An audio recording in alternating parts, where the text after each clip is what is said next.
Coming up on OTH, Raymond and I discuss all four groups from the World Championship and the quarterfinal matchups with our thoughts with them. We hope you enjoyed this episode of On the Hunt.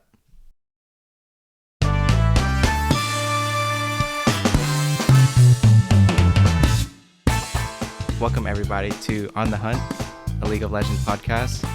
I'm your co-host Chris, aka Mr. Fresh Air, because I bought an air purifier for my room, and I don't know if it actually does anything, dude, but that shit was expensive.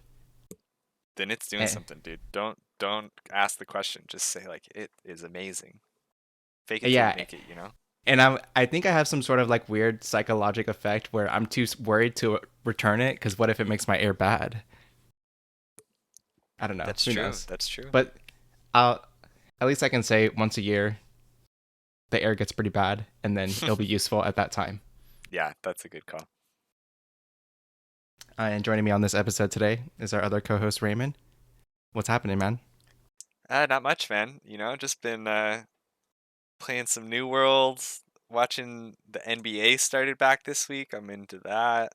Oh MLB shit. playoffs, you know, I've got sports going on, plus Worlds, you know, it's all happening. Yeah, everything's coming back. Everything's still going on. Hell How's the yeah. new world hanging for you? It's going pretty good, I think.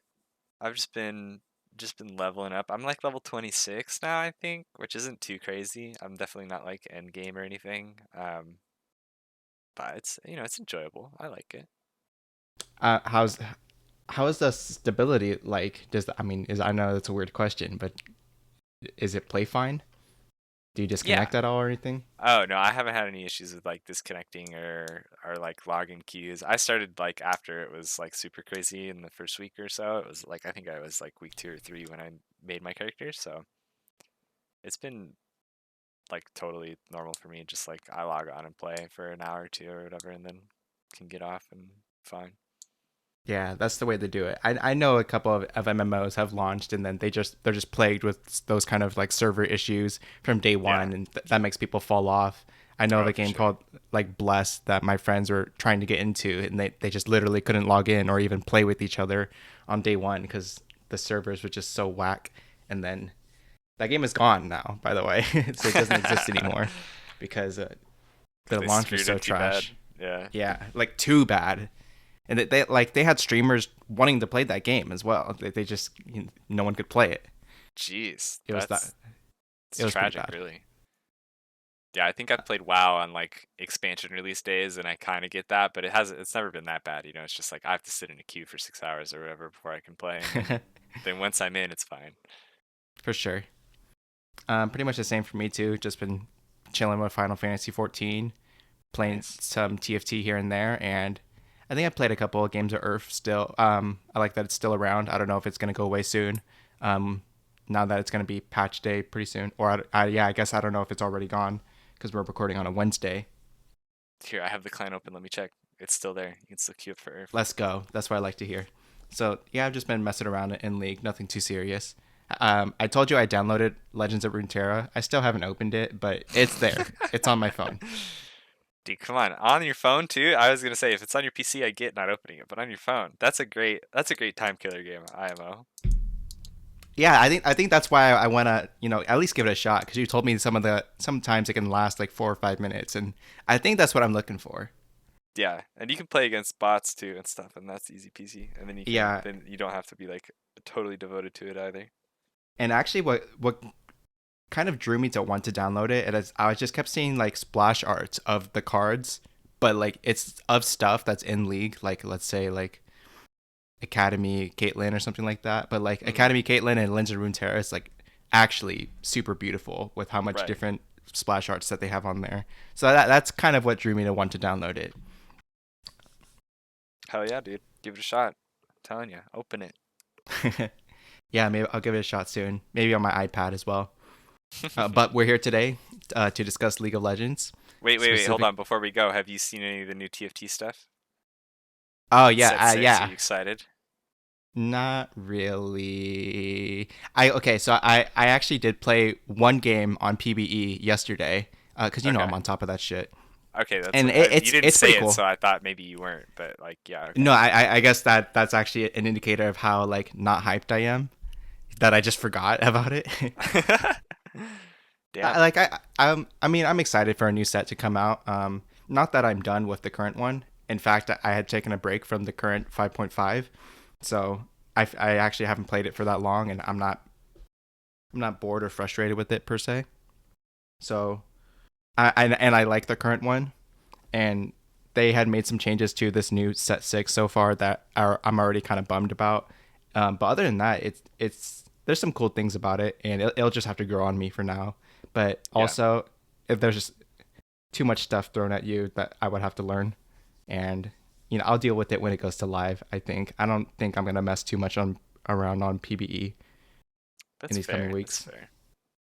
Yeah, I think I just watched some of Skara playing it last night, and it was pretty fun to watch. I like watching Skara play games anyway, so it Yeah, was fun to Scar's watch all him. over the place lately. He'll play some Final Fantasy also, and he'll just like jump around game to game, like five Yeah, different games a day. he's a crazy gamer. Sure, yeah, that's how life should be lived.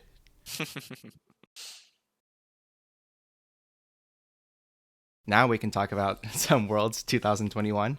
Hell Um, yeah. Resuming from where we left off, we had recorded after the first day of the group stage, and now we can cover the rest of the round robins and then also just the end results leading into the seedings for the quarterfinals.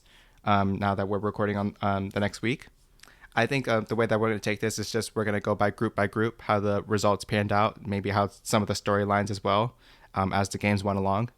And so we can go ahead and start with Group A, where I would say it looked pretty doomed for Cloud9 and somewhat for Rogue as well. Where after the first round robin, I think we were talking about this before. Damwon Kia was undefeated.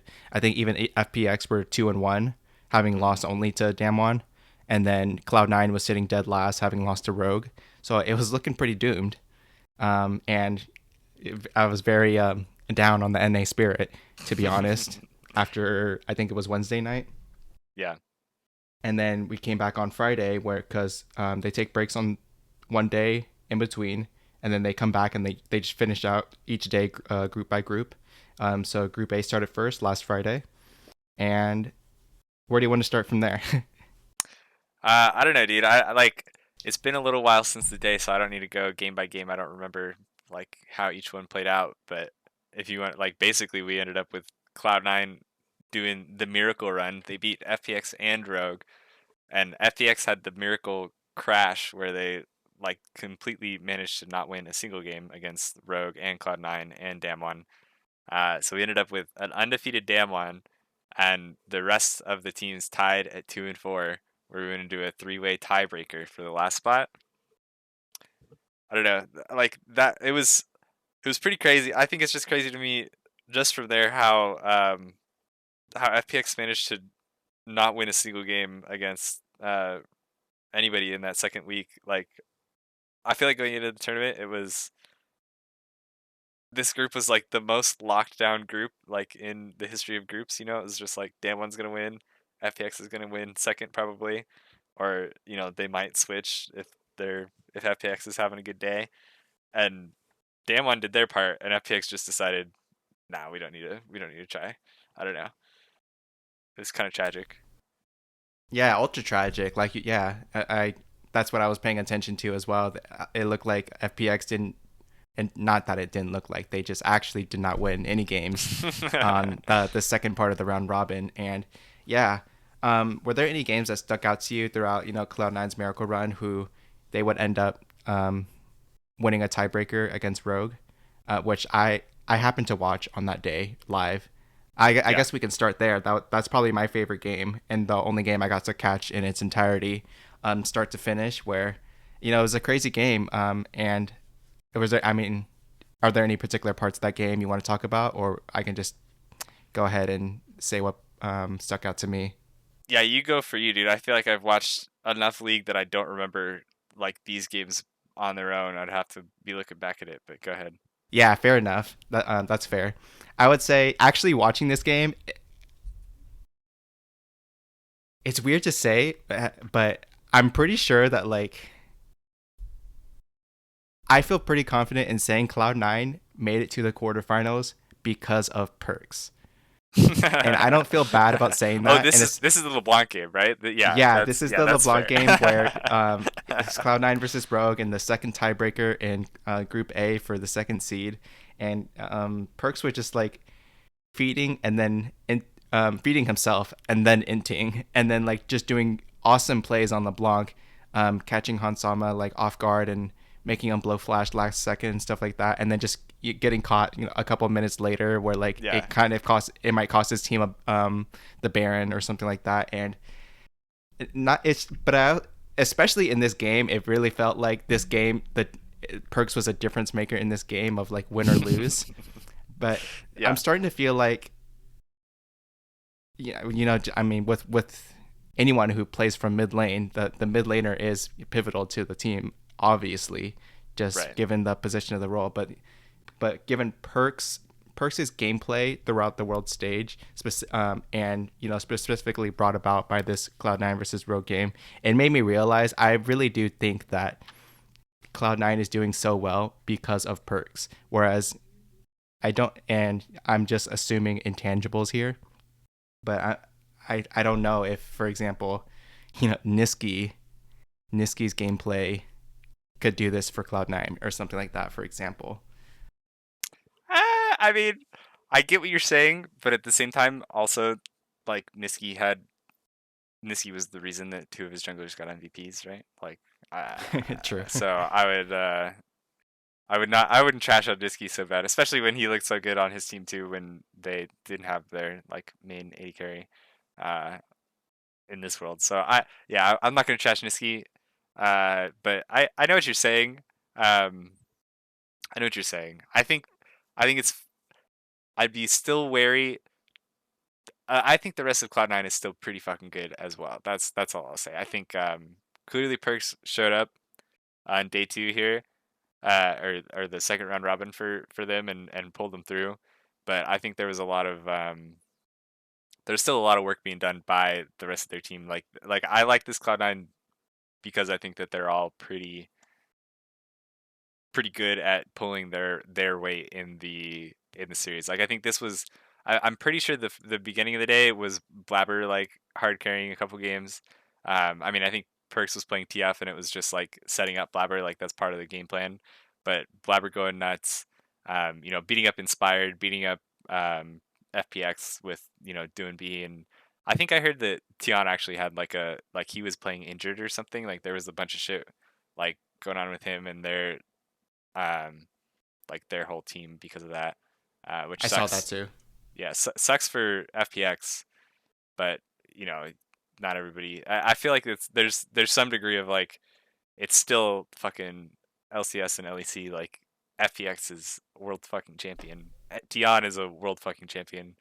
I guess like I don't know, tough to see them crash, but I was impressed by like the whole of C9 like as their team plays and stuff throughout this second day of groups. Yeah, I as well. And then that C9 versus Rogue game ended up going to like over 54 minutes. So it's just a total nail biter of who Oh was going to yeah, win that game. All seven dragons taken and several barons and elder as well. So just a crazy game where like honestly you wouldn't it could go either way. I've seen NA throw some games before, you know. So I definitely seen my fair like share of that. it was up to the wire where like it felt like anyone could have taken that game. But nonetheless, I finishing out Group A. Another game in this group that really stuck out to me was also C9 versus Damwon in the final day because I believe C9 was actually doing okay in that game, but then some point in that game they showed like a pro view from Showmaker of him playing Kassadin and doing Hmm. like a double stopwatch play and then doing like a cool ult flash onto Sven as well. And just watching that fight and watching them play like so insanely mechanically well in a game where like that doesn't matter, it kind of felt to me like, holy shit, I actually Damn, what it's after seeing fucking that, good. Damon's fucking cracked. I would not. They're my favorites to win the whole thing, probably. I haven't. Yeah, I actually haven't seen T1 play, or EDG for that matter. But holy shit, dude, does Damon look good?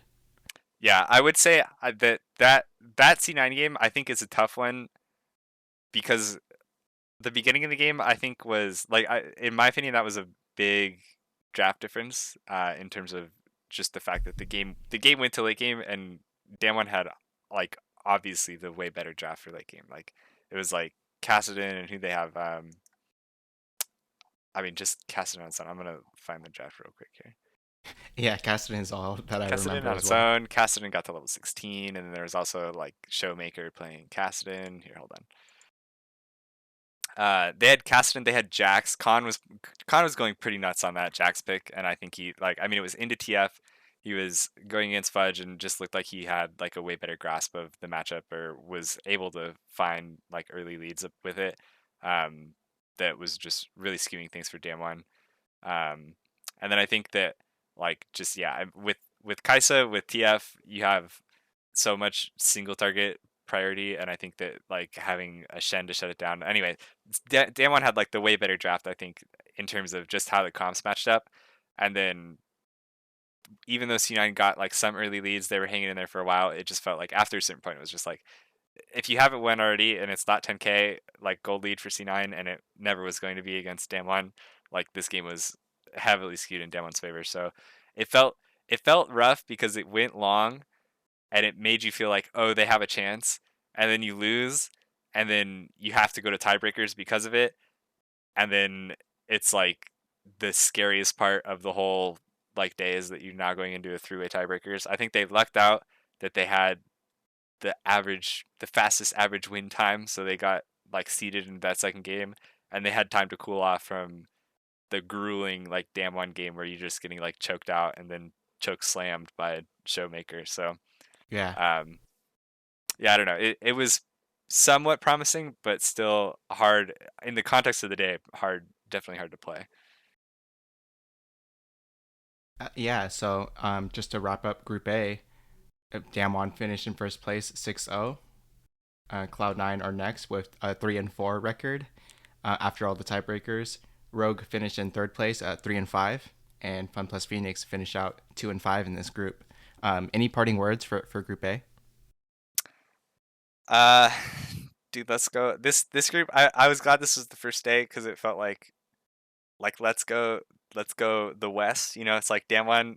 I think everybody was like Damwon is 100% getting out of this group after the first days, Uh huh. and then when FPX got put down by like Rogue and C9, I felt like that final game. It was kind of like I'd be cool with Rogue going like obviously at the moment I was Me like too. let's go at A, but it was also like I'm fine with this Rogue team going like Han Sama was playing pretty out of his mind in this group too. Um, like it was cool to see, but then it was just like, hey, both of them beat LPL. Like, let's go. China's not number one. Poggers. That's all I had to say. Yeah, I feel the same way that I would not have been mad if Rogue did win that game against Cloud9. But I think both teams played okay, and it was a total nail biter. And I agree with you as well. That I'm super glad that that was the first day of the second round robin, because that gave just like ultra hopium to like the rest of the groups. Anything can happen. I think it also was like ultra nice that the rest of the time, like for me in my pickums, I had TL as the only team going out, and if they're Group D, right, that's the last day that was gonna happen. And so as soon as C9 makes it out in day one, I'm like, it's fine. NA's in quarters. We did it. Like that's our one team out. That's all that matters. Everything else is just icing on the cake now at this point. So the rest of the week I was just cruising, Yeah, hoping for that's a the good way to best, look at but it. didn't matter. Yeah, no, that's a good point actually. Moving on, we can talk about Group B now. Group B started off where um, it kind of how you expected. I think every team defeated the LJL team, Detonation Focus Me. With then 100 Thieves lost to the top two teams at EDG and T1. Initially in the first round robin, T1 lost to EDG, and then in the second round robin, T1 would come back and just win every game on that day. So T1 will end up finishing out in this group at 5-1, and then EDG end up going 4-2. suffering one loss to T1, obviously, and then a second loss to 100 Thieves. But that's not enough for 100 Thieves to get out of this group. They'll finish in third place with a 3-3 record, and then unfortunately LGL didn't wasn't able to secure a game in this group, and so they go home with an 0-6 record. Where do you want to start with talking with this group? I guess we could. I think we could start with just how Hundred Thieves did here, and kind of by the way with that, like how the LJL team did. I think overall, like it's this is like the classic NA 3-3, right? Like Uh huh. you beat the wildcard team both games. I think that's like noteworthy. Not dropping a silly game to the LJL team that shit stomped C9 in play-ins, right? Um, so like it's good to see Hundred Thieves like not dropping one of those games, and then also getting to take one of the games off of EDG. But the nature of a group where you have one team that's really good in a T1 5-1, and one team that's really bad in a Detonation Focus Me 0-6 is that you like you have to be the team, like you have to 2-0 somebody else or take a game off one of the top, like the number one seed, and 100 Thieves just wasn't able to do that. So you get the 3-3 where really two of your games are just like freebies, like you should win those games. So it sucks to go out in third with that, but it happens. It wasn't that bad of a showing, I think for sure. Like this was one of those, like even though they lost, again it was like I mean, maybe because I was already like happy that Cloud9 made it out, but it wasn't that bad of a game to lose against. Yeah, that's actually a takeaway that I'm seeing from a lot of these games. Sometimes you'll pop into a Reddit game and they make it seem like it was a really bad loss or like or something like that. But when you watch the games, it's really not you know that one sided sometimes. So I same with you. I'm happy that 100 Thieves can go 3-3. There's some shit talking going on because their third win was when they have no chances of getting out of the groups anymore. Right, Kind of similar to last year with FlyQuest, where I think in Group C or something like that, they beat Top Esports when again they went, but there was no more like chances to get out. right. Um, and so it's like cool that it seems like they can rise up to the occasion, but then you get there and it's like, wait, what occasion? What like was Yeah, EDG like really why couldn't we do trying? that week Was one? Like, come on. Yeah, was Top Esports really trying? And that I guess it's like a I mean, it's true, going back into history, I can pull out the FlyQuest example. I'm sure there's a lot more examples of NA teams, quote Winning when it unquote, doesn't matter. doing well when the pressure is off. Yeah, Cloud9 beating your Mad Lions at MSI when it didn't matter anymore, for example. Right. Um, I think it's just interesting, an interesting coincidence. Perhaps there is something there that the pressure gets to the players. Um, yeah, it's interesting to see. Yeah, it's definitely. I mean, I think as a competitor, it's hard.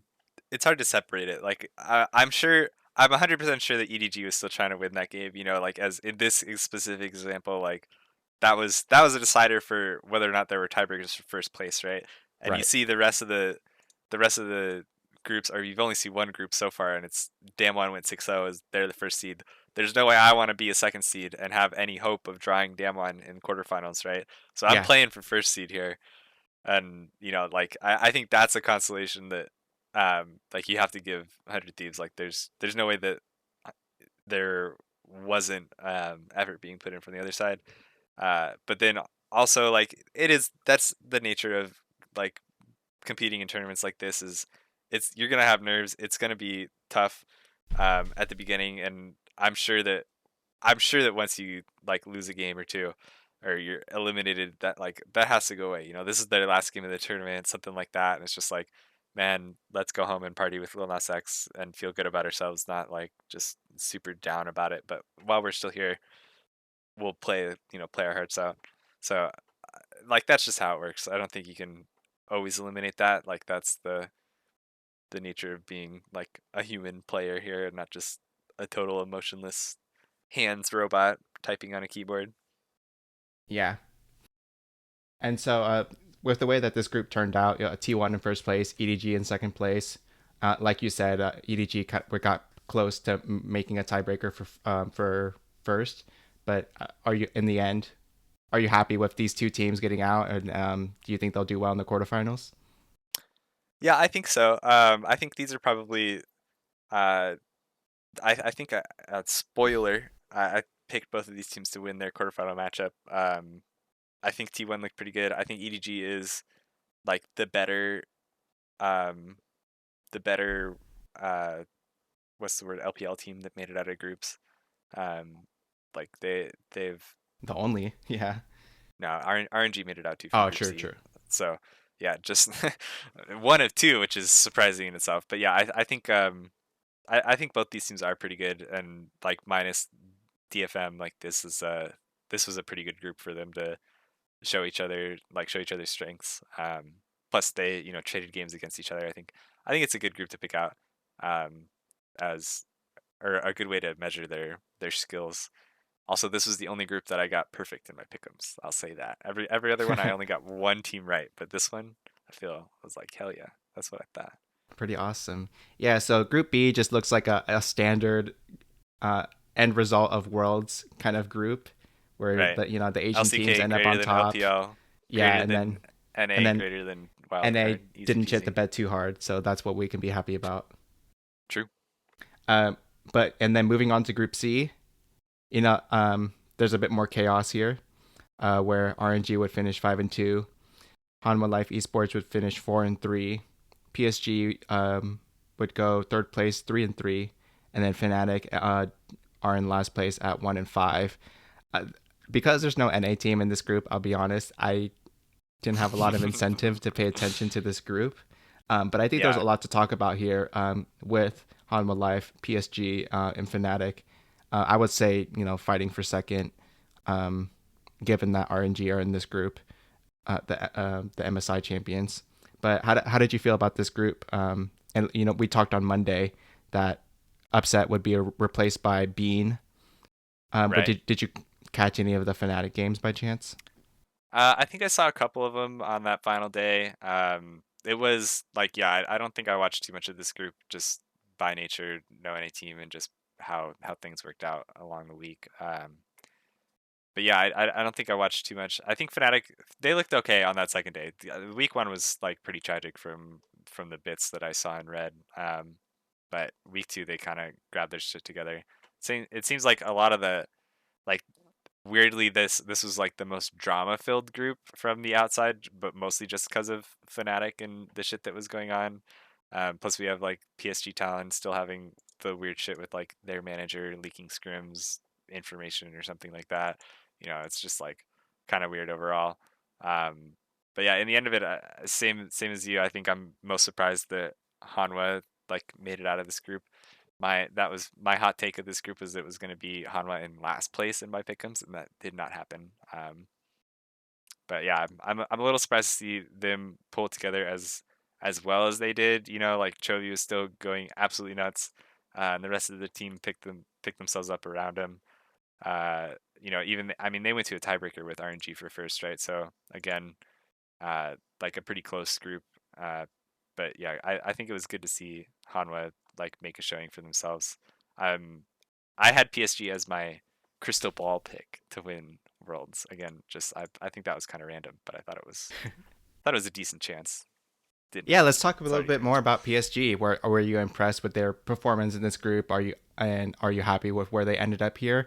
I think there was a lot of questions about how their performance would be, given that all we can really play off of is that Beyond Gaming took him to the best of five at some point in the summer split, and then they would come back and win the whole thing, and then we just saw Beyond Gaming play in the play-ins, and then there was a little bit of nervousness as to whether is PSG even going to do well. So sure, they did okay at MSI with the top four there, but how are they going to do in this group? Um, and of course, Fnatic will, let's say they weren't at full power, but in the end, how would you say PSG faced up against Hanwha Life and RNG, who did get out of this group? Yeah, I mean I think again I didn't see too many of these games, but I think it seems pretty admirable for them to go 3-3 here. It's similar, I think, to the 100 Thieves 3-3 kind of like you pick up a couple wins against Fnatic and then you just took one win off of the top teams. So it's hard to say for sure.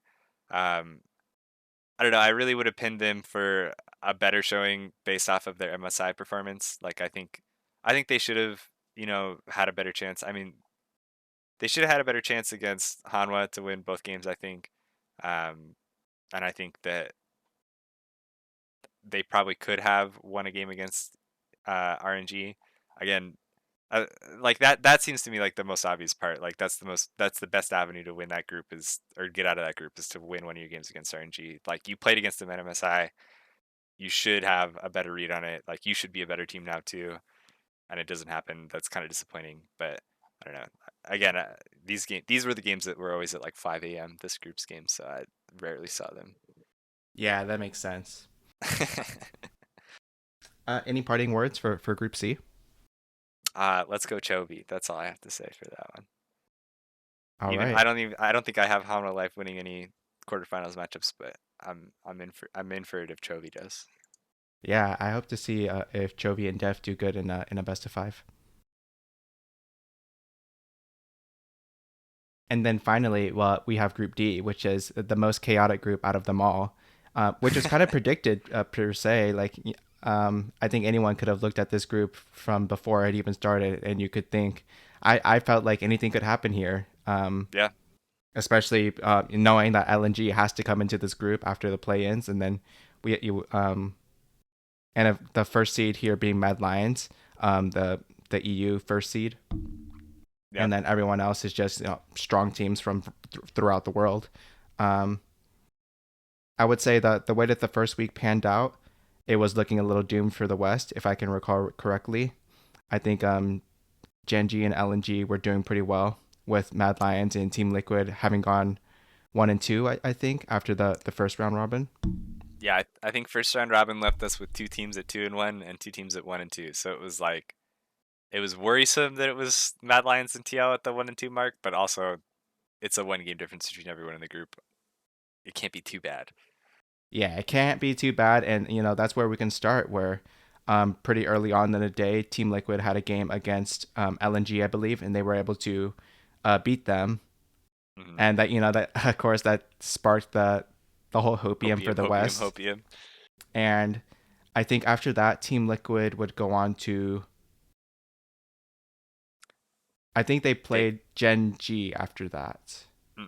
they played Mad Lions Oh, next. they played Mad Lions and then they lost. That's right. That's right. Yeah, yeah. And I I think it was remember at that point. It was like if you beat Mad Lions, you basically are out of the group, right. Yeah, because they or would at be. least you have like a tie for you're guaranteed a tiebreaker at that point. Yeah, that's Um, right. and then they lose the match to Mad Lions. They play the very next game against Genji, and it's like this is like okay, now you have to win this game to even have a shot at tiebreakers, and it still means that LNG has to lose their game um, afterwards, and so TL wins this game against Genji. Mad Lions wins the next game against LNG, and we're left with a four-way tie with a 3-3 record for every team in the group. Which was absolutely insane. And then yeah, so two tiebreakers. Was it two or was it three tiebreakers had to be played for this group? Where I remember the first tiebreaker was at the TL one. Yeah, Uh, they played so that they basically split them up into a little bracket where you played one match to determine if you make it out of the group, and then the winners of those matches played in like a seeding for first or second. that's right. And I had heard that the way that these tiebreakers are settled as for like who plays who, even though all of their records are the same. It and obviously it's gonna be a mismatch, a mishmash of like fuckery of like who has a tiebreaker victory over who when it's a four-way tie. And so I had heard that the tiebreakers are settled of who plays who based on game time, which is kind of weird. Yeah, Uh, it was and the average win game, time same as like the Cloud9 tiebreakers were settled. yeah, which is just kind of weird given League of Legends. I mean, obviously it's better I would, yeah, I would agree. It's better to win sooner, but Yeah. winning is always good, no matter what the time of the game it takes, because there's just going to be strategies that take longer to win. So it's kind of weird that that is the rule, but but that's something we can talk about before next year if it's really a problem. But anyways, Yeah. I don't know. What do you think? Like that's how we've done it before. I don't think anybody, I'm sure that every team could have known that that's what tiebreakers, like how it's going to be determined. And also, I don't know that there's a really good way to decide it otherwise. Like you could do like average gold lead when at time of victory, like if you're thinking that you're just doing a really good like stally like choke them out thing, but I don't know that like that seems like it's prime for like farming it if you wanted to, same with like kills. I don't know that there's a good stat to do it other than just like, if you want to be super fair, just flip a coin. And then at that point, I think people would cry about that too. yeah, So I don't know. It seems fine to me because you got to pick yeah, if you have to pick something, and then it's just like everybody's on the same playing field about it. Like whatever. for sure. I don't personally, I don't have the solution. I just want to say, like, I see that, and I agree. I agree that's one way to look at it, because I do agree. Teams who win faster are probably are probably good teams. I think you have to be a good team to win in a game in under like 25 minutes. But Hmm. also, it something just feels off, or like is not perfect, and so I wish there was a better solution, but I don't know it. Yeah, yeah, that's fair. The better solution if you're one of those teams in the tiebreaker is just to have won another game before it and not have to be in the tiebreaker at all. That's all I say. Right, Anybody right. complaining about tiebreaker rules, just don't get tied, dumbass. Yeah, so I kind of lost sight of what we were talking about. Four-way tie. Team Liquid lose the first one, and then I don't quite remember who played next, but in the end, Yeah, it's Genji who come out in first place and Mad Lions who come out in second place. You really could not have predicted what was going to go on in this day, but um, I want to talk about Mad Lions. I was very happy. I'm very happy to see them progress out of this group. I'm very happy the way that they played throughout their games. I caught their Team Liquid game, and their first game against Team Liquid. I really enjoyed the way that that game had went. I think that both teams were on a really competitive level, um, and I'm happy with the way that Mad Lions matched up against pretty much every team in this group. Actually, um, are there any teams that you want to give a shout out to?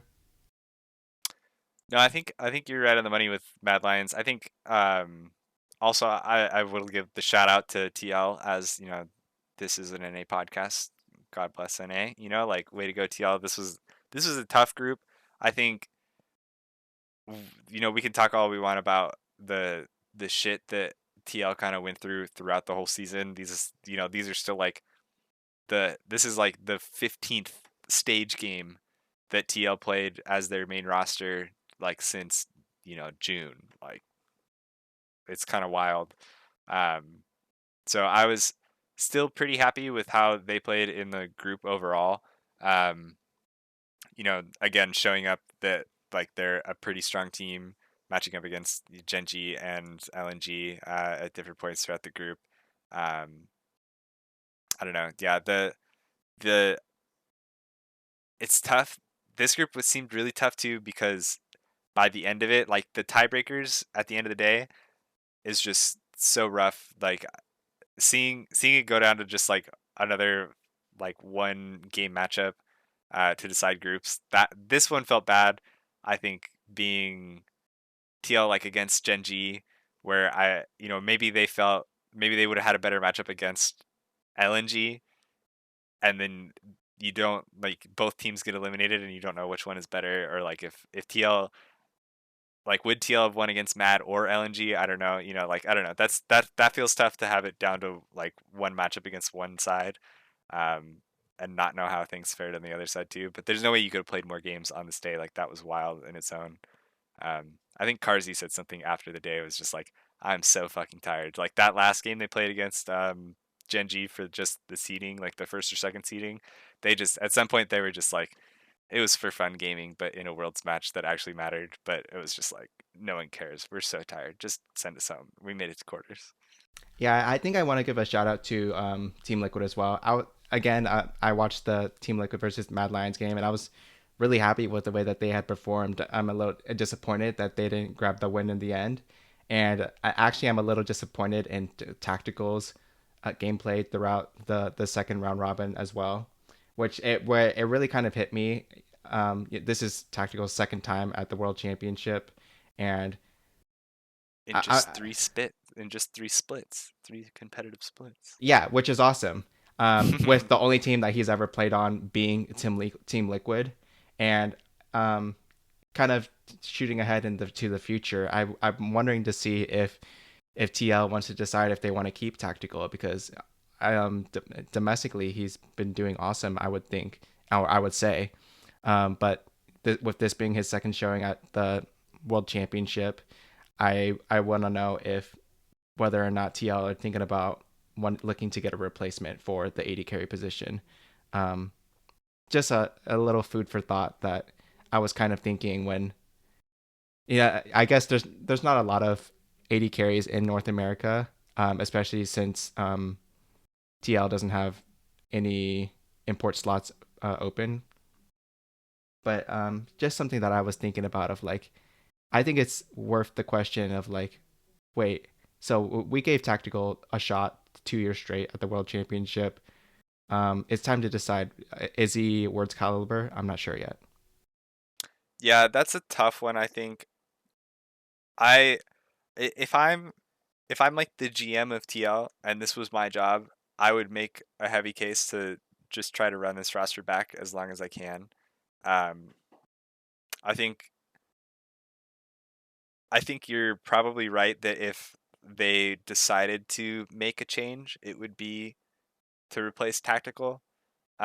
Like if you're just picking and choosing, right? Like if that's if you Uh huh. if Steve came to you and said like you need to change this roster somehow, just do it, figure it out.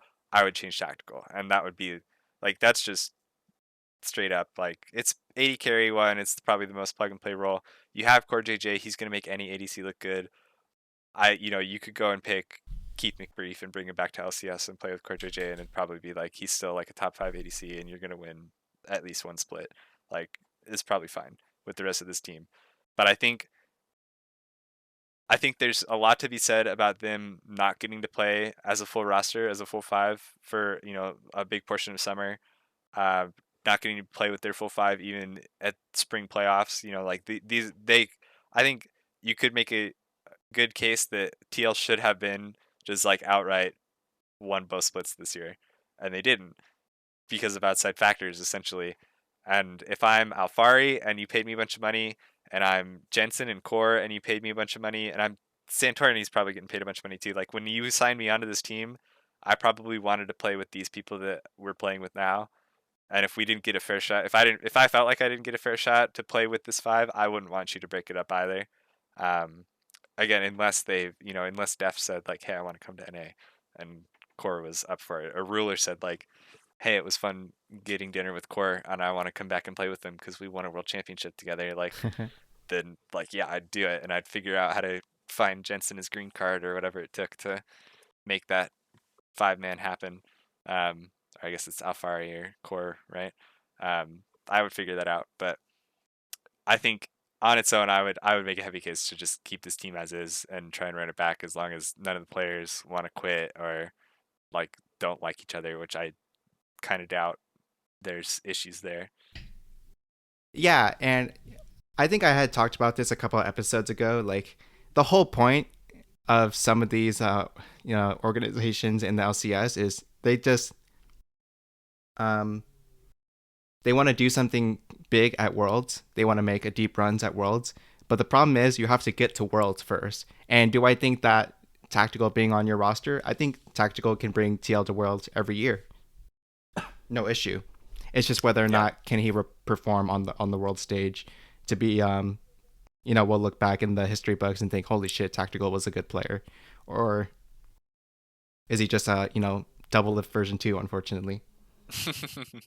Yeah, I mean, I would be hesitant about making the double of comparison and then wanting to get rid of him because that's what TSM did when they had that same qualm and they said, "Look, this team is good, but we're not winning at Worlds," and they get rid of Doublelift and find Sven and Mithy, and then don't even make it to Worlds for 2 years, right? Like so, I.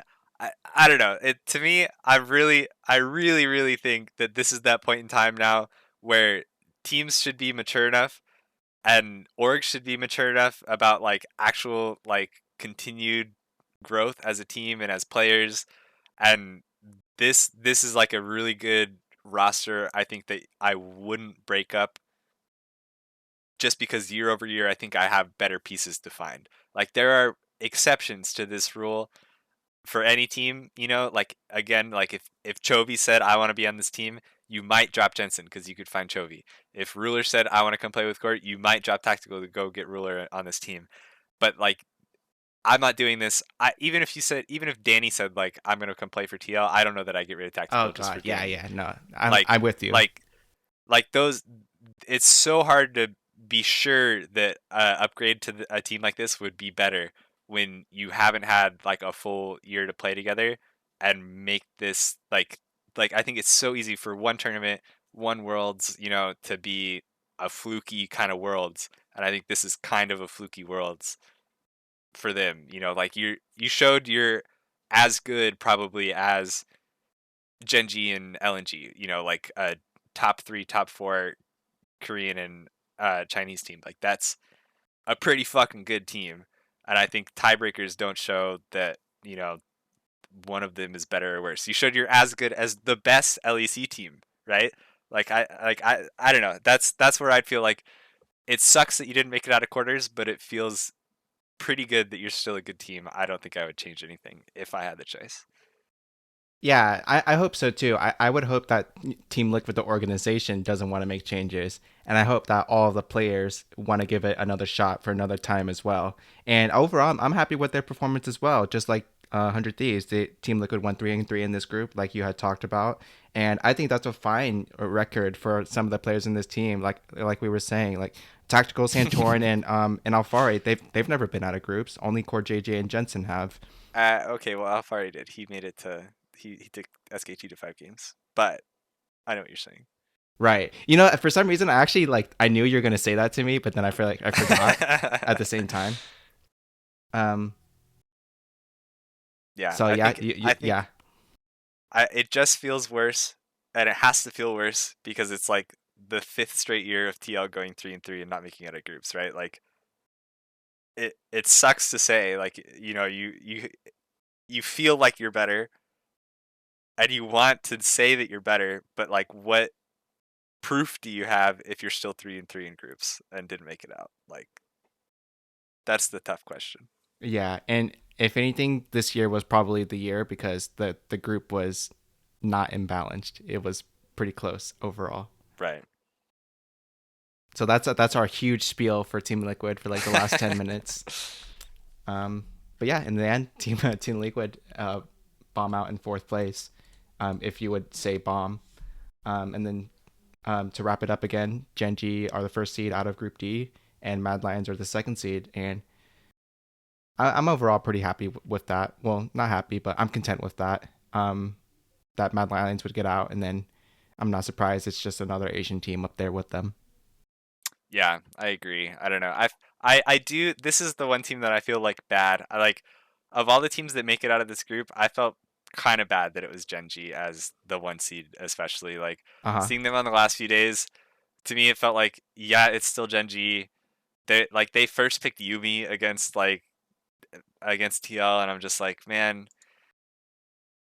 like I don't want to see this. I don't want to see just like let's wait for Ruler to win the fucking game. Like I get that you can do it, and I get that it's gonna work, and it just felt bad, and like I don't know, like they deserve it. I get it, but of all the ways that we could get a Korean or Chinese team as the representative out of this group, that's like my least favorite way for it to happen. For sure, I can understand that. Any final thoughts for Group D, and then before we move on to the quarterfinals? Nah, take me to quarters, baby. All right. So yeah, after Group D wrapped up on Monday, this past Monday, they did the quarterfinals draw right away. I think there's some restrictions where you're not allowed to face the same team in your group that you were just in a group with, but there's no longer any weird restrictions about not having to not play your somebody from the same country. Because I think in previous years there was some sort of thing where like in quarterfinals China's not allowed to play China or something like that. Maybe I'm No, making I that think up. people want that. I think people want that, but like it's never happened. I think people are tired of, or at least like Chinese teams are tired of getting like a team kill in that quarterfinal rounds. But I don't think there's been any rules against that. Um, yeah, and then I think just a clarification. I think the rule about not facing your team, it's not only that you can't face them in the quarterfinal matchup, but that you can't be on the same side of the bracket at all. So like if you're a first seed and a second seed from Group A, you can't face each other until finals if like you Right. both won out on your side. Yeah, that's correct. So that's how the Yeah. group draw works is that the teams are seated in a certain way. And Yeah. in the end, how it turns out to be is that T1 will face Hanwha Life Esports, RNG will face EDG, Damwon Kia will face Mad Lions, and then Gen G will face Cloud9. Um, which one do you want to talk about first? Let's just go in order of how they're going to be played, so that way that you described it. Yeah, so starting with Friday at 5 a.m., that's going to be T1 versus Hanwha Life. I'm pretty heavily favored for T1 here because they had a dominant performance in their group, and I I think that people were kind of down on Hanwha Life with regards to everyone but the mid laner on that team. I think overall as a team they did much better in the second round robin, but still, um, having to face T1, somebody who there's probably no mystery as to how these teams have faced up over the years. So Hmm. that's just straight away how I feel about this matchup. But is there anything that you want to say? No, I think I'm pretty on board with you on that one too. I think that having it be a matchup that T1 and Hanwha have both played before. I think T1 looked like probably the stronger team, just overall, especially in terms of like who they've faced up against. And I think that Hanwha being so centered around like getting Chovy really strong. We saw. I think there was like a matchup they had against the LNG or the LNG, the LPL representative in their group, um, where it was Chovy or sorry, no, Hanwha played RNG, right? Yes. What's that?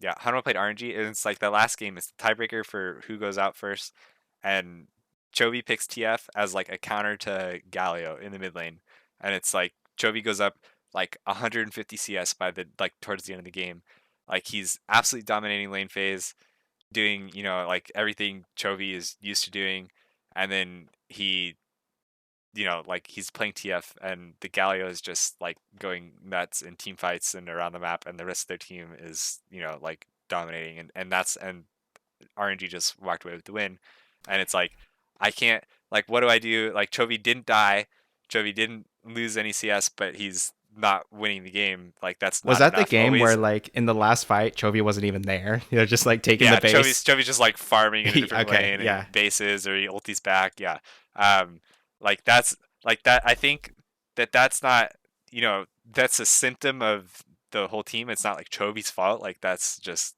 Hanwha Life isn't that good. Um, but if there's any team that could like consistently exploit that, and any mid laner in particular that can consistently exploit that and say like, look, I don't have to win lane against you, Chovy. I'm just gonna go do anything else. It's gotta be Faker. Like it just has to be Faker. Like you might argue it could be Doinv and he's just gonna go do crazy roams, but Faker's the guy that's played against him, that knows like domestically and knows everything that's gonna happen. Like he's prepared to just be that guy that picks Galio and picks a control mage that can also skill in the fights and like like he's ready for that role.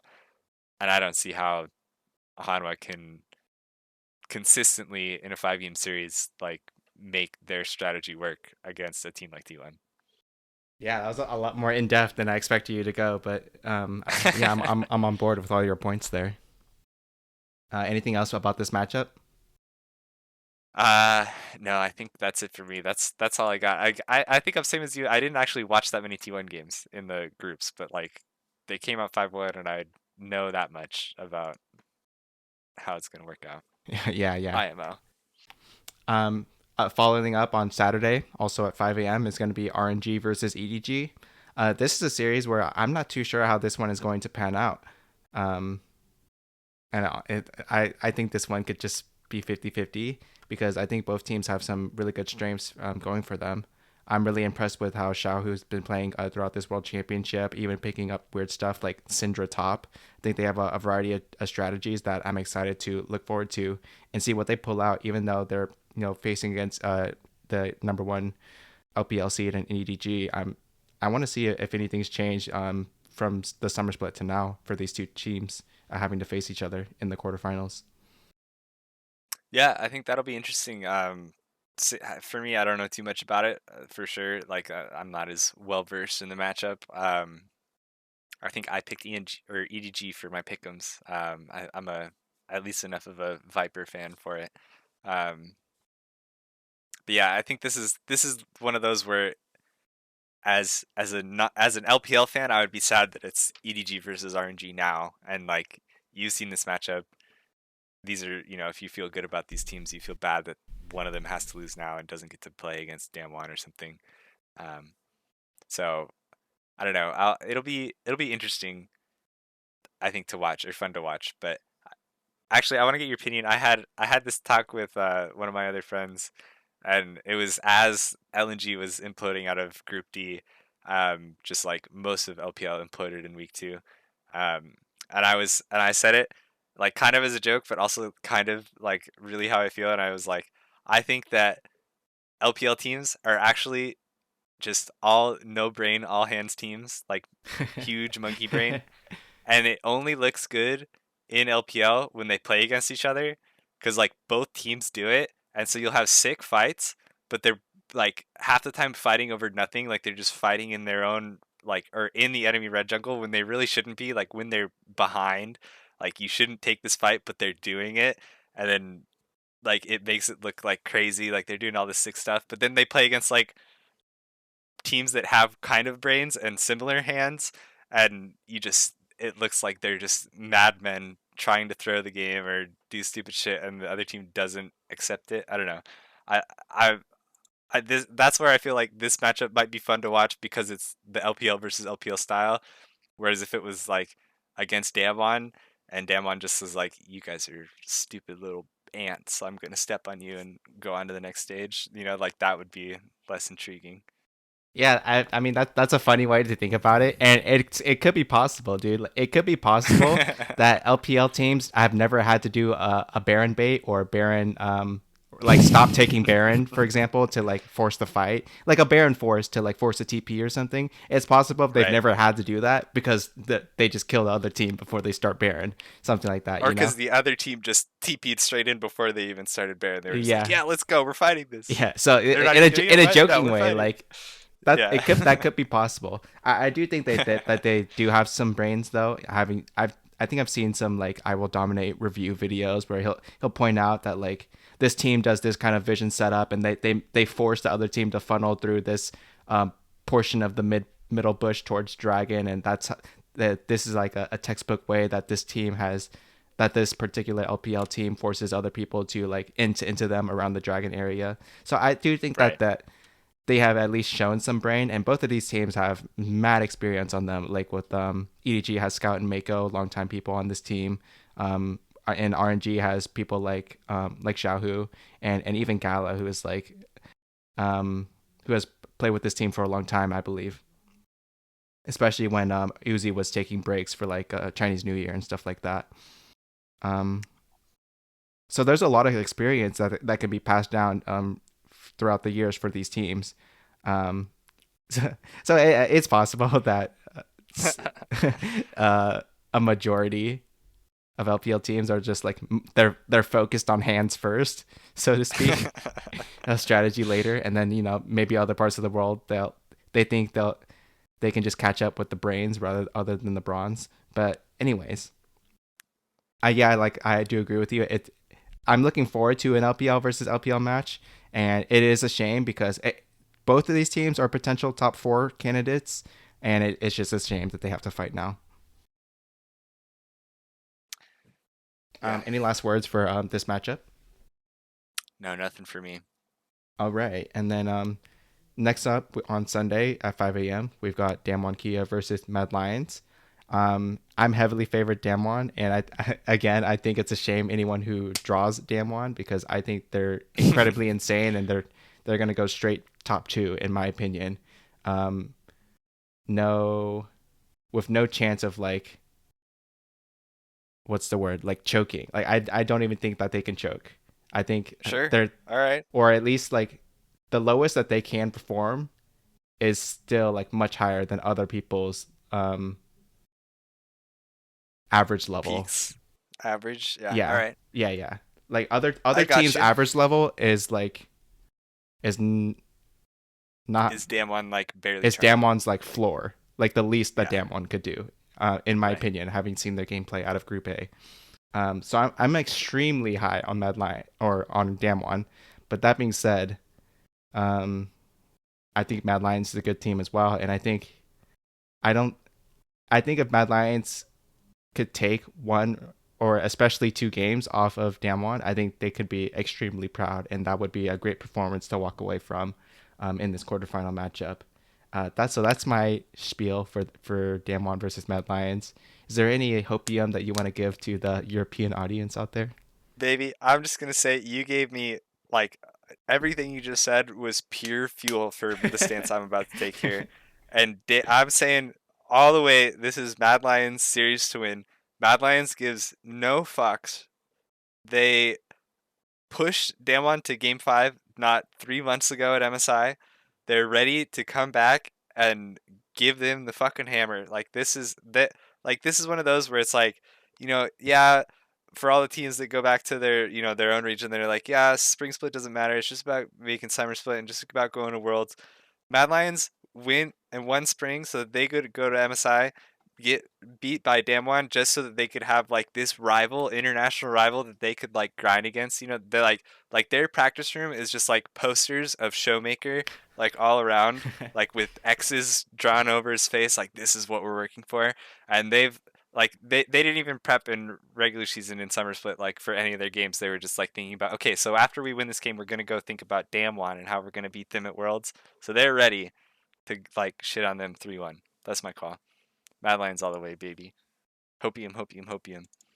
Damn, you got me a believer. I would actually say that, yeah, I kind of agree with you that if Mad Lions were to, if in a theoretical universe, if they were to win, I would agree a 3-1 is most likely because they would have, I think, I see a world where like they give up the first game and then they're like, okay, we got this down now. Like we know how they're gonna play Yeah. for the rest of the time, and then they just take it 3-0. So if Mad Lions were to win, that's the nature in which it would occur. That being said, that is true. They totally took them to 5 games in the semifinals at MSI. Um, that's right. Now that you mentioned that, I totally forgot about MSI. Um, but yeah, It's that hype. actually, It's yeah, that unlikely. I actually mean, I will say that yeah, it's your whole thing just made me it's not super gonna excited. happen. But I'm picking it. This is definitely my picks. No, yeah, yeah, if Mad Lions can show up that day, what is that like 1 p.m. on their Sunday? Um, Yeah.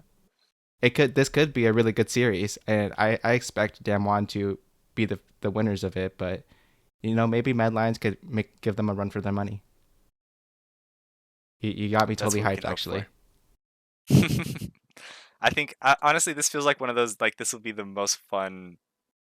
Like if Mad comes out to play, like I think this would be the most exciting matchup. Like the other ones seem so far that we've talked about seem like it's very likely that one team's just gonna win, right? Like especially when they're the like same region matchups. Like these are teams that know who they are and like how it's gonna play out.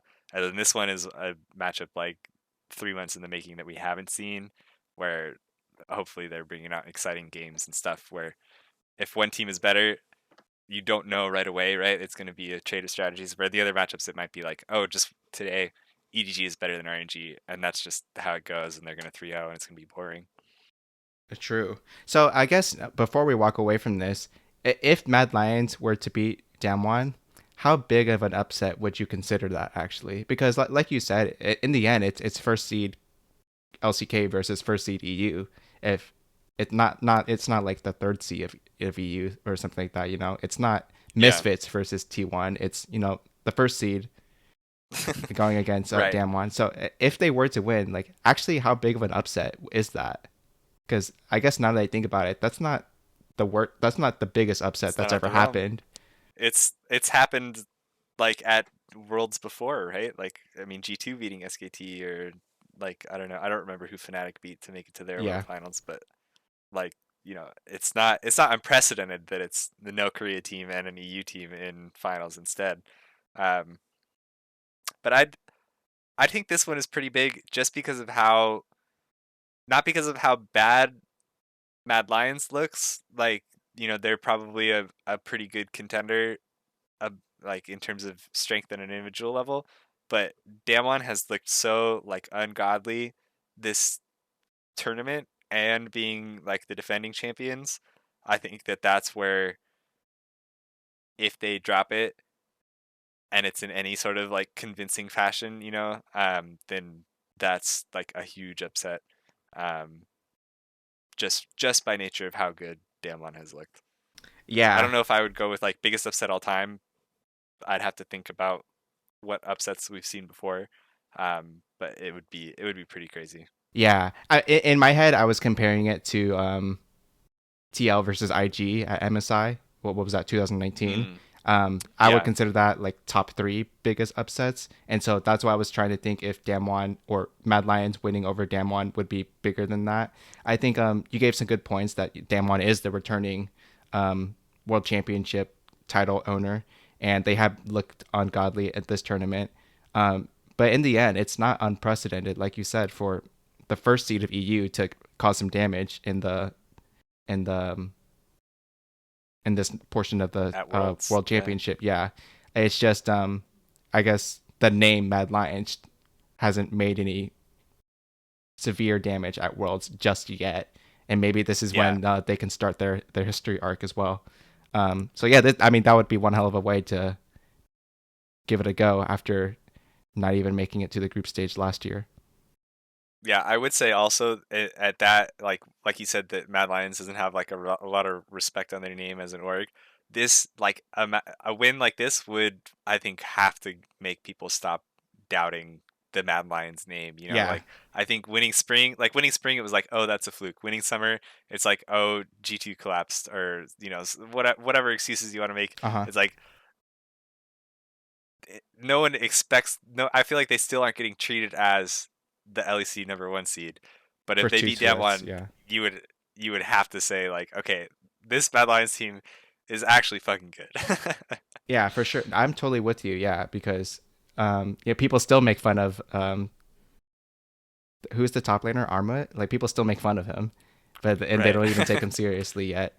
But yeah, a victory like this would put like ultra respect on all the players here. And maybe that would even force me to memorize the names of all of them because I still don't know it.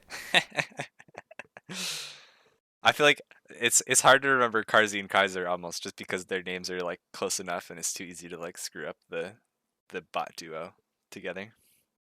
For sure. Yeah. Any last words for Damwon versus Mad Lions? Nah, I gotta save some hopium for the Cloud9 matchup, so let's get to that before it Okay. runs out. Yeah, yeah, yeah. So I think I think there is a lot of hopium in this final matchup for next Monday, Gen G versus Cloud9, where this is probably going to be the closest matchup in terms of a team strengths coming out of the group stage. Um, Hmm. it is Gen G being the first seed, being against Cloud9 the second seed, but that it's not even a big difference when I think the way that these two teams have panned out throughout the year and then culminating to this point, facing each other in the quarterfinals at the World Championship. This one, it could go either way.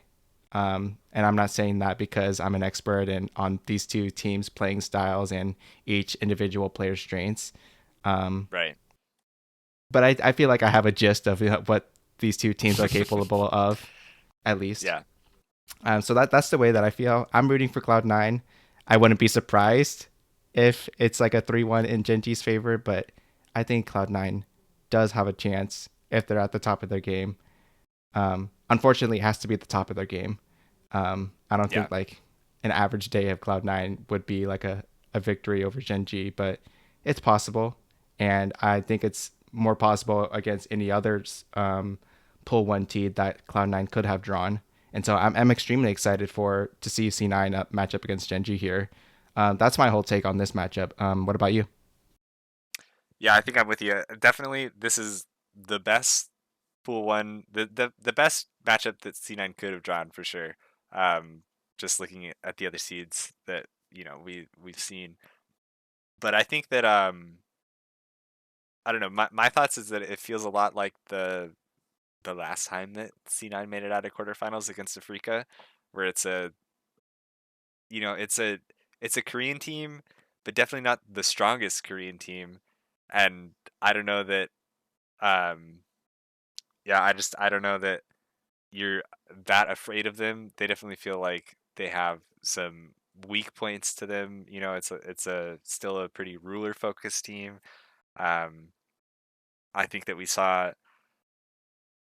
like I think if they pull stuff like the Yumi first pick, I can see how C9 would be better equipped to deal with a team that's just trying to go super like ADC hard scaling focused over like how TL was able to match up to it.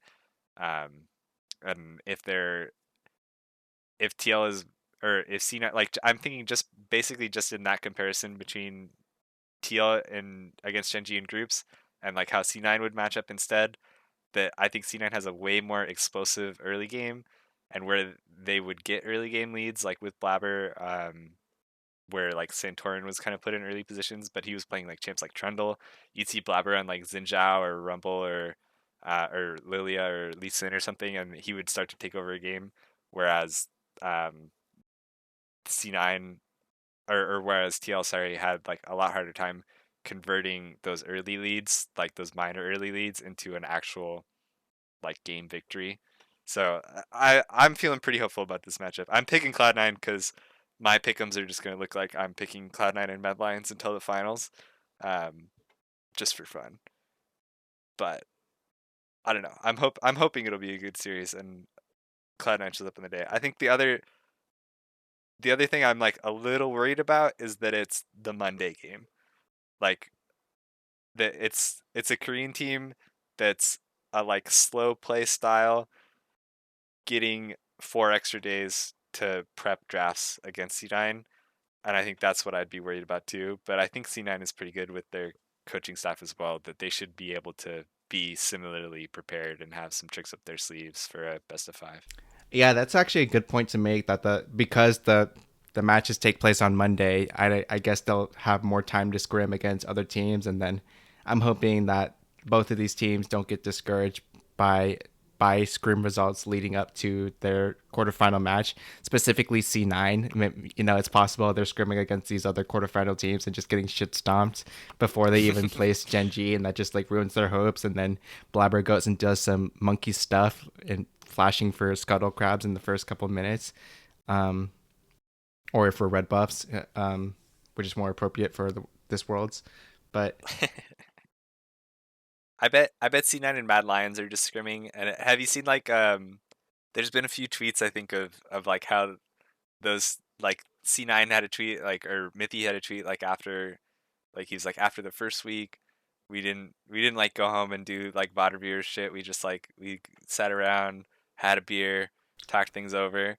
And then Mad Lions was like, "Oh yeah, after the first week of scrims, we kind of like or the first week of Worlds, we kind of stopped doing as many scrims, like just took it easy, like and that helped a lot." And it's like I bet they're actually their scrims aren't even scrims against each other. They're just all hanging out, playing board games, chilling.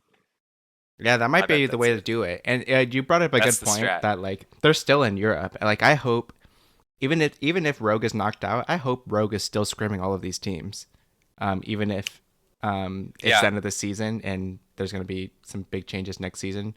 Well, not that big, but a Right. season to I season wonder. change is still big. I hope Rogue is still scrimming. Yeah, I would wonder. I don't know if I feel like if I was Rogue or a team that any other team that just got knocked out, I would feel pretty down about like wanting to scrim Worlds teams. Like I think you would want that as the team still in Worlds, obviously, but I think it would be really hard to play like at your best after like you just got knocked out. I would just be like, fuck, please don't make me play League for now. Give me at least a week, man. That's true. That's true. All right. So wait, Who knows though? any last words for Gen G versus Cloud9? No, I think I'm good. We're on the hype train, baby, all the way Hell yeah. to the moon. I think we're a little pooped out here, but that was it. So we covered the whole group stage and semifinals. Um, that takes place Friday to Monday, like we were talking about. So the next time we'll meet up, we'll talk about the semifinal matches and those matchups there. Heck yeah, excited, baby. I'm excited. Yeah, so it's pretty crazy that Worlds is going to wrap up in less than 2 weeks. After having gone on for the past 3 weeks or so. This is the accelerated schedule that they've been on. And so yeah, that the World Championship comes up, the World Finals, comes up on November 6th. So yeah, that's only 2 weeks away, um, which is to be expected after the quarterfinals. But I guess how do you feel about this like accelerated schedule that the Worlds had to take place in, shifting from Shanghai to here to Iceland? Iceland. I don't know. It hasn't seemed so bad. I think the like really long game days was the only weird part, like the 8-day group days and that kind of thing. But I don't know. What I thought was interesting that I think I read this week is because the international's been going on right for Dota, Uh huh. and they finished up this last week or like over the weekend, and apparently they do like a 16 team double elimination bracket, and they just run the whole thing over like 6 days.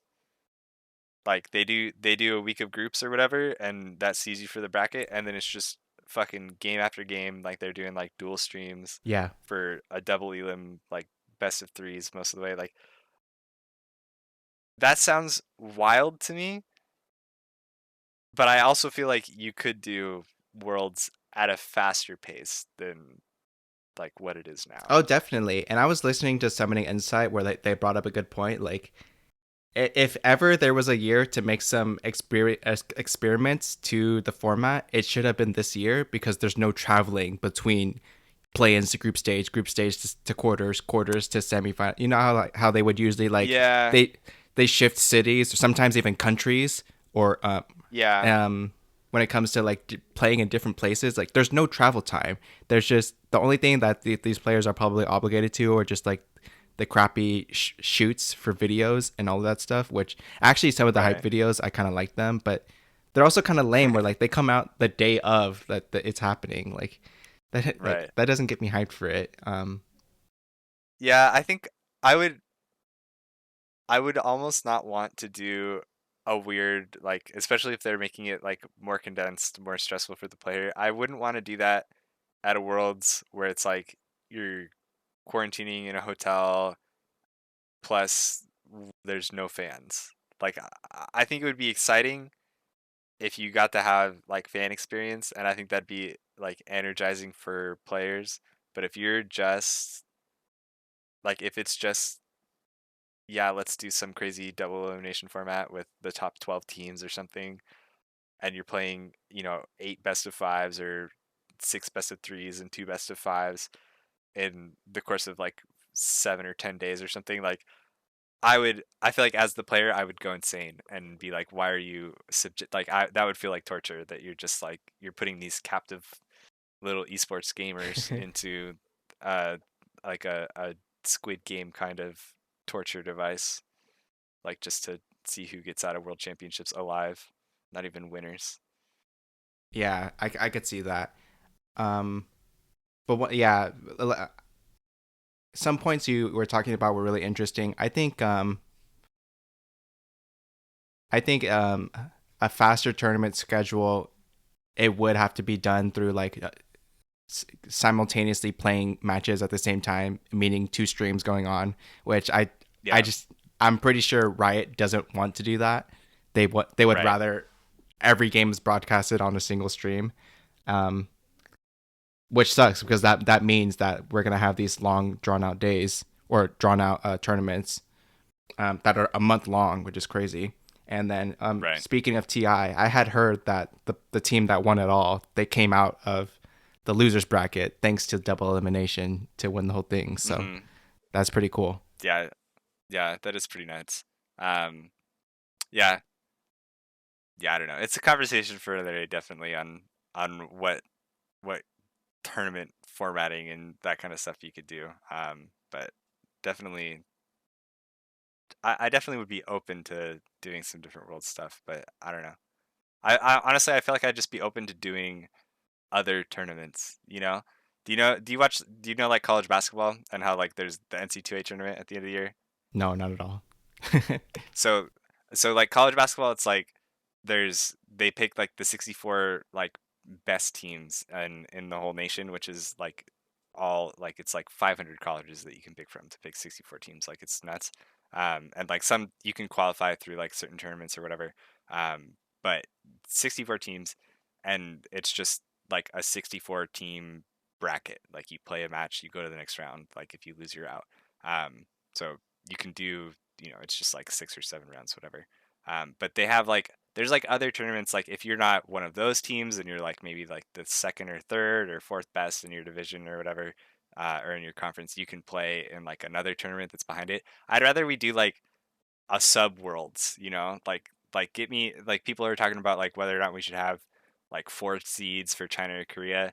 Like get rid of the fourth seed, just do like the top three or top two or whatever at worlds, and you can send other teams for the play-ins, like expand, like give Brazil another region or another team, give PCS has their two teams, whatever, like expand like how that works so you have more representation in worlds, and then do another tournament where you have like the 3 and 4 or 4 and 5 seeds from China and Korea and LCS and LEC, and it's like another matchup, and there you can do like weird shit, and we just get to see like more of like how like there's more to play for in your leagues because you still get an international tournament to go to. Like that shit would be cool to me if there was like a sub worlds instead of, or a worlds 2, instead of just the single tournament that we have to base everything off of.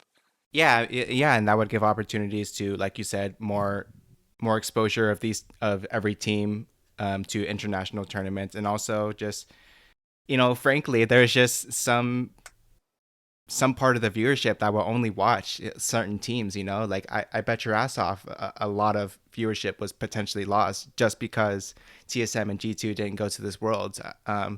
Like Yeah, there's gonna be people like me who like I just didn't watch any of the Group C games because I don't give a fuck about any of those teams. Um, yeah. And we've got a bunch. There's probably like a bunch of Brazilian viewers who don't watch knockouts. There's a bunch of like the fuck like get like the teams that win EU Masters and give them a seed into a tournament. Like let's see the French league, like and the Spanish league have teams in. That's viewership, baby. yeah, so I agree that I think there should be more experimentation with something like that, which might be costly, but to get those teams out there and logistically difficult with the state of the world that's in. And we see Yeah, how already how difficult it was now just to get these teams here to Iceland. But in the future, I hope there is more room like that where maybe they don't all have to be in one place, but they can just be, um, for example, in different parts of the United States, like the cities around Chicago or something like that. They don't all have to be in Chicago. They can play online, but they can be like in places surrounding Chicago, let's say, um, hmm, and still play in a tournament. Um, right.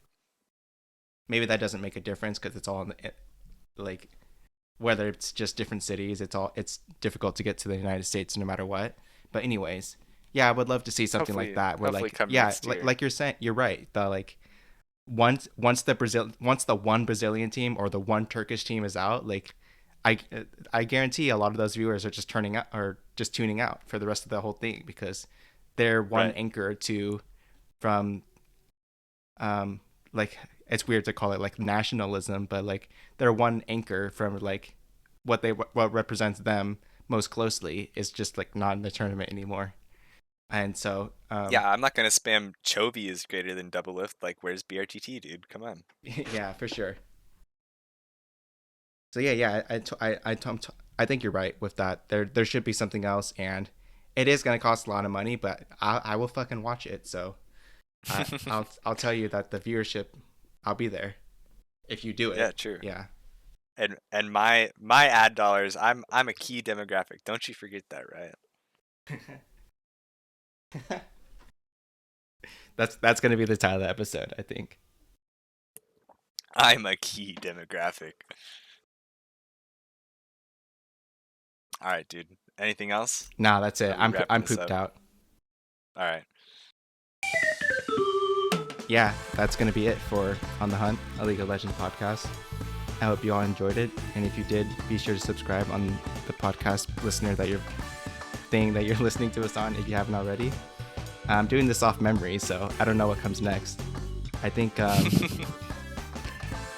if you want to give us some support, be sure to give us a like on the platform that you're listening to us on, and we're available on Apple Podcasts, Spotify, and so forth. We'll see you all next week for another episode of On the Hunt.